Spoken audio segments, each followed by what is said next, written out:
दोस्तों, आज हम शहर की ऐसी मातृशक्ति से आपको रूबरू कराने जा रहे हैं जिनका नाम समाज में बुजुर्गों की मसीहा के रूप में पूरे सम्मान के साथ लिया जाता है।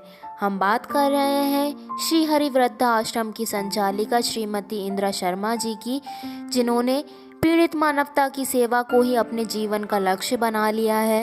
इंदिरा जी अपने पूरे परिवार के साथ मिलकर आश्रम में रह रहे वृद्धजनों की सेवा पूरे तन मन धन से करती हैं। आश्रम में रहने वाले ये बुजुर्ग जन अपने गमों को भी भूल जाते हैं जब इंदिरा जी इन्हें अपने परिवार का हिस्सा समझकर इन्हें प्यार और सम्मान देती हैं, और बदले में उतना ही प्यार और आशीर्वाद इंदिरा जी को भरपूर मिलता है। तो आइए उनसे आपको रूबरू कराते हैं।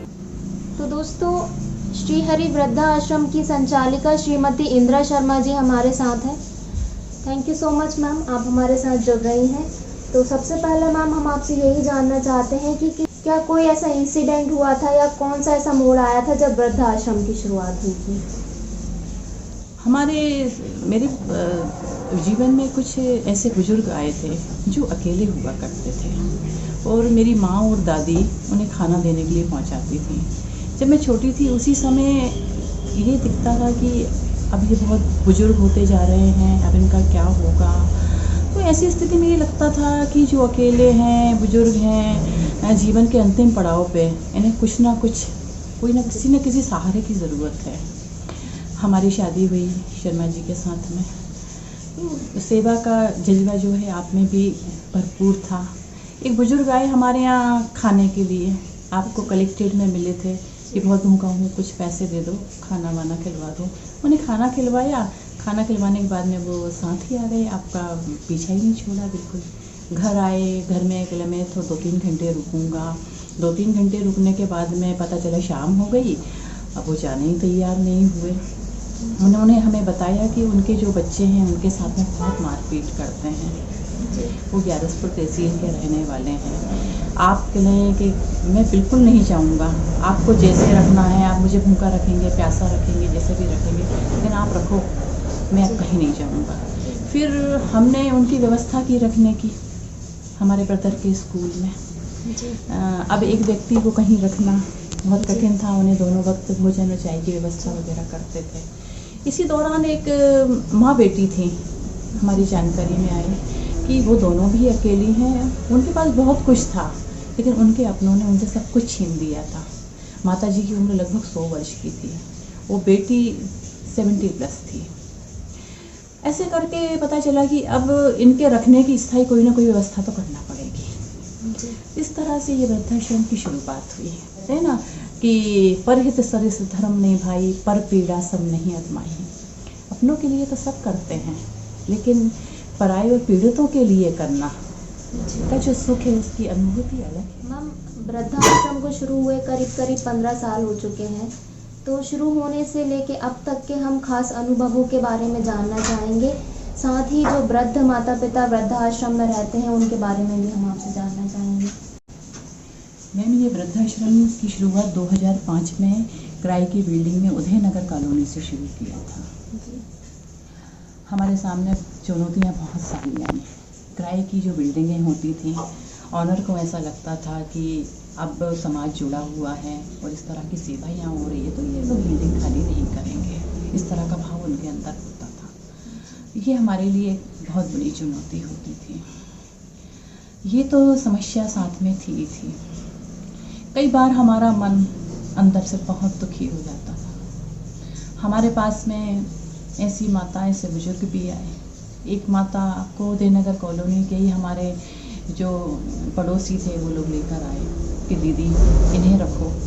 वो 85 साल की थी, ठीक से चल नहीं पाती थी, उनकी कमर पूरी तरीके से झुकी हुई थी, आंखों से दिखता नहीं था उन्हें। बताती हैं कि उनके अपनों ने ही उन्हें भैंस की सार में जो उनका डेयरी थी उसमें सुलाते थे। दिन के 2 बज जाते थे, भोजन नहीं मिलता था, आटा दे दिया करते थे उन्हें, और हाथ जल जाते थे, आंखों से दिखता नहीं था। एक बार जब उन्होंने मुझे सुनाया कि दीदी बहुत तेज़ बरसात हो रही थी, टीनें थी, उसमें से पानी टपक रहा था, एक बहुत बड़ा सांप आया, वो उनसे लिपट गया था। कहती हैं देखो भाग्य की विडंबना कि मैंने तो प्रार्थना की करना है कि अब जीवन लीला समाप्त हो जाए, लेकिन उसने भी नहीं डसा। ऐसे जो मार्मिक दृश्य होते थे हमें अंदर से बहुत दुखी कर देते थे। बताओ वो संतान जिसे इस माता ने जन्म दिया, पाला पोसा, सब कुछ किया, वो जीवन के इस अंतिम पड़ाव पर इतना दर्दनाक दंड। ऐसे कई किस्से वृद्धाश्रम में हुए। लघु लुहान माता जो हमारा सबसे बड़ा पर्व है दीपावली, उस पर अपनी बहू द्वारा, पुत्र द्वारा हिना खानों के आश्रम में आ रही हैं। बहुत अच्छी हैं, उन्हें नहीं रख पा रहे, उनके साथ में मारपीट कर रहे हैं। स्थिति ये तक बनी कि सबसे ज़्यादा तकलीफ उस समय हुई जब हमारे बुजुर्ग अंतिम अवस्था में कहते हैं कि हमें हमारे नाती से मिलना है, हमारे पुत्र से मिलना है। हम उनके पास सूचना देते, उन्हें फ़ोन लगाते, उनके घर जाके संपर्क करते, लेकिन इसके बावजूद भी जब उनके पास में नहीं आते थे, वो जो पीड़ा होती थी, कहते हैं ना कि अंतिम समय की हर इच्छा तो पूर्ण करना चाहिए, उस हर इच्छा को पूरी करने का प्रयास करते थे। तो ऐसे जो क्षण हमारे जीवन में होते थे, कई बार बहुत लगता था कि कितने हैं, कैसा समाज है, कैसे लोग हैं जिन्होंने सब कुछ किया, जीवन दिया, आज उनके साथ में इस तरह से हो रहा है। तो ये चीज़ें तकलीफ़ भी रहती थी और खुशियाँ भी बहुत मिलती थी। हमारे कई बुजुर्गों के साथ में बहुत आनंद की अनुभूति भी होती थी। लगता था कि देखो आज इनका जीवन बदल गया है पूरी तरीके से। और वो आश्रम क्या, भगवान का एक मंदिर है जिसमें पीड़ित मानवता की सेवा का कार्य किया जा रहा है। पूरे के पूरे समाज का, पूरे के पूरे शहर का जो एक सहयोग है, उससे आज ये सेवा का कार्य संचालित हो रहा है। परमात्मा की कृपा है, जिस चीज़ की वहाँ ज़रूरत होती है, सेवा भावियों से, भामाशाहों से गुहार लगाई जाती है और वो तुरंत पूरी हो जाती है। पहले किराए की बिल्डिंग थी, चिंता बनी रहती थी कि अब क्या होगा, कैसे चलेगा, कहाँ चलेगा। शासकीय भवन सिविल लाइंस में मिला, वो छोटा पड़ता था, बुजुर्गों की तादाद बहुत अधिक थी। अब जिला चिकित्सालय का जो प्रसूति वार्ड है, वहाँ डायलिसिस के सेंटर के सामने अब वृद्धाश्रम की भी अच्छी बड़ी जगह मिल गई है और ज़्यादा से ज़्यादा मात्रा में हमारे जो बुजुर्ग माता पिता हैं वो वहाँ पे लाभान्वित हो रहे हैं। एक मंदिर की तरह वहाँ पर प्रभु की आराधना में लीन हैं। मैम, जैसे अभी हमें कहीं भी सुनने में आता है कि हमारे शहर में या हमारे आसपास वृद्धाश्रम खुला है या फलानी जगह कहीं भी वृद्धाश्रम खुला है, तो सुनने में अच्छा लगता है। पर अगर हम इसे दूसरी तरफ से सोचते हैं तो आखिर वृद्धाश्रम खुलने की ज़रूरत क्यों पड़ी? क्या आज की पीढ़ी में इतने संस्कारों की कमी हो गई है या माँ बाप के प्रति श्रद्धा भाव कम हो गया है कि जो वृद्ध माता पिता हैं उन्हें वृद्धाश्रम में रहने को मजबूर होना पड़ता है? तो इसके बारे में आप क्या कहना चाहती हैं? आप बिल्कुल सही कह रही हैं कि वृद्धाश्रम हमारी भारतीय संस्कृति का कलंक है। निश्चित रूप से आज जो संतान है अपने माता पिता के प्रति जो उनके कर्तव्य हैं उन्हें वो भूलते जा रहे हैं। लेकिन वृद्धाश्रम क्यों? वृद्धाश्रम उनके लिए है जिनका अपना कोई नहीं है।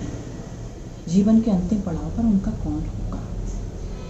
और हरि वृद्धाश्रम जो है उन्हीं के लिए काम करता है। वृद्धाश्रम में वो बुजुर्ग स्थायी रूप से रहते हैं जिनका अपना कोई नहीं है और जिन बुजुर्गों की संतान है जो पूरी तरह संपन्न है, उनके पुनर्वास की योजना है। पुनर्वास के तहत लगभग 220 बुजुर्गों का उनके बच्चों को बुलाकर उन्हें समझाइश देकर उन्हें वापस परिवारों में पहुंचाया गया। अब उनके बच्चों के मन में भी एक डर है कि वृद्धाश्रम वाले भी जो है निरंतर हमारे माता पिता के संपर्क में रहते हैं। प्रशासनिक कार्यवाही और जो भरण पोषण कानून है, शासकीय जो योजनाएं हैं, कहीं ना कहीं उनका जो कर्तव्य है वो उससे मुकर नहीं सकते हैं। उन्हें अपनों के प्रति, अपने माता पिता के प्रति जो उनका फ़र्ज है वो हर हाल में करना पड़ेगा। तो एक मन में जो बुजुर्ग हैं उनके मन में भी ये है कि आज हमें परेशान किया तो अब एक नहीं, हमारे लिए पास में भगवान का एक बहुत बड़ा मंदिर है, बड़ा घर है और वहाँ हमारी सेवा करने वाले बहुत अच्छे हमारे वहाँ बेटा बेटी भी हैं, सभी हैं। तो हमारे पास में पूरे MP से बुजुर्ग आते हैं, MP से बाहर के बुजुर्ग भी हैं यहाँ पे। तो ये जो वृद्धाश्रम की जो परंपरा है, जीवन का अंतिम पड़ाव जो है उन्हें संघर्ष नहीं करना पड़ेगा ऐसी स्थिति में। और दूसरी जो बच्चे हैं जो कि शासकीय कानून है, उनकी दहलीज से वो बाहर नहीं जा सकते। तो यहाँ चूँकि बुजुर्ग आ जाते हैं, अकेले लड़ाई तो लड़ नहीं सकते हैं। अब पूरी एक संस्था होती है उनके लिए लड़ने के लिए, बहुत बड़ा समाज होता है उनके लिए लड़ने के लिए। तो ऐसी स्थिति में वो सुरक्षित भी हैं।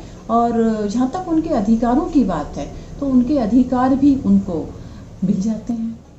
वृद्धाश्रम के संचालन के साथ साथ आप पारिवारिक जिम्मेदारियों को भी बखूबी निभा रही हैं और आप एक शिक्षिका भी हैं, तो आप एक महिला सशक्तिकरण का भी एक सटीक उदाहरण है। तो हम आपसे जानना चाहते हैं कि इतने अच्छे से आप कैसे सभी चीज़ें मैनेज कर लेती हैं और बाकी महिला वर्गों को आप क्या संदेश देना चाहेंगी? बहुत ही अच्छा प्रश्न किया है आपने। 2 बेटियां हैं मेरी। बड़ी बेटी विदिशा मेडिकल कॉलेज से MBBS कर रही है और छोटी मेरी बेटी जो है अभी 9th में है। कहते हैं पुरुष प्रधान समाज, लेकिन आज मैं जो कुछ भी हूँ मेरे परिवार के कारण हूँ। एक तो ये जो समाज के लिए कर पा रही हूँ, चाहे वो वृद्धाश्रम हो या पीड़ित महिलाएं हों, महिला सशक्तिकरण की बात हो, तो मेरे पति का भरपूर सहयोग, मेरे पिता का, मेरे ससुराल का, सभी परिजनों का जो मुझे शुरू से सहयोग मिला है, वो एक बहुत ही अनुकरणीय कार्य है। तो मेरा तो मानना ये है कि कहते हैं ना पुरुष प्रधान समाज, ऐसा नहीं है कि आज मैं जो कुछ भी हूँ, मेरे हस्बैंड का जो पूरी तरीके से मुझे सपोर्ट है उसके कारण ही मैं हूँ। और मैं अन्य सभी जो महिलाएं हैं जो पीड़ित हैं, उनके जो परिजन हैं, उन्हें यही समझाने की कोशिश करती हूँ कि फालतू ये नशा करना, मारपीट करना, आप महिला की ताकत को समझिए कि एक महिला जो है उसकी ताकत क्या है। हमारे हिंदुस्तान की जो नारी होती है, यदि आप उसे सहयोग करेंगे, आप उसे संबल प्रदान करेंगे, तो वो कुछ कर गुजरेगी जिसकी आपने कल्पना भी नहीं की होगी। तो महिलाओं में एक अलग एनर्जी होती है, अलग प्रतिभा होती है, बहुमुखी प्रतिभा की धनी होती हैं। वो एक माता होती है, वो काम जब कर सकती है, संतान मतलब कहते हैं ना कि एक कितना अद्भुत तोहफा है। तो समझा जा सकता है कि निश्चित रूप से यदि हमारा पुरुष प्रधान समाज महिलाओं को आगे बढ़ावा देगा, विशेष तौर पे उनके परिजन, उनके पति, तो एक नई दिशा और एक नवीन भारत के निर्माण में एक बहुत बड़ी भूमिका निभाने में महिलाओं का बहुत बड़ा योगदान। फ्यूचर को लेके किस तरह की प्लानिंग है और शासन प्रशासन से और हमारे शहर के जो समाज सेवी संगठन है उनसे आप किस तरह की मदद की अपील करती हैं? विदिशा का सेवाभावी समाज, शासन प्रशासन, ये तो शुरू से ही वृद्धाश्रम की बहुत मदद करते हैं। चाहे विदिशा के डॉक्टर्स हों, चाहे पुलिस हो, प्रशासन हो, भरपूर सहयोग के कारण ही आज वृद्धाश्रम का संचालन इतना बेहतरीन हो रहा है। सबका बहुत सहयोग है और विदिशा के भामाशाहों के भी हम बहुत ऋणी हैं। उनको बहुत धन्यवाद कहना चाहूँगी कि वृद्धाश्रम की एक आवाज़ पर हर पूर्ति वहाँ की जाती है। ये तो रही सेवा की बात। खास बात यह है कि भारतीय संस्कृति के मूल्यों का जो पतन हो रहा है, आज हमारा निवेदन समाज से यही है, जिन माता पिता ने जन्म दिया है, जो जननी हैं, जो आपके पालनहार हैं, उनकी आप कदर करें। क्योंकि आज इस संसार में जो आप हैं, जो आप कुछ कर पा रहे हैं, आपके जन्मदाता के कारण ही कर पा रहे हैं। उनकी सेवा करें, उनका ध्यान रखें और अपने पुत्र पुत्री और परिजन होने का अपना जो कर्तव्य है उसका निर्वहन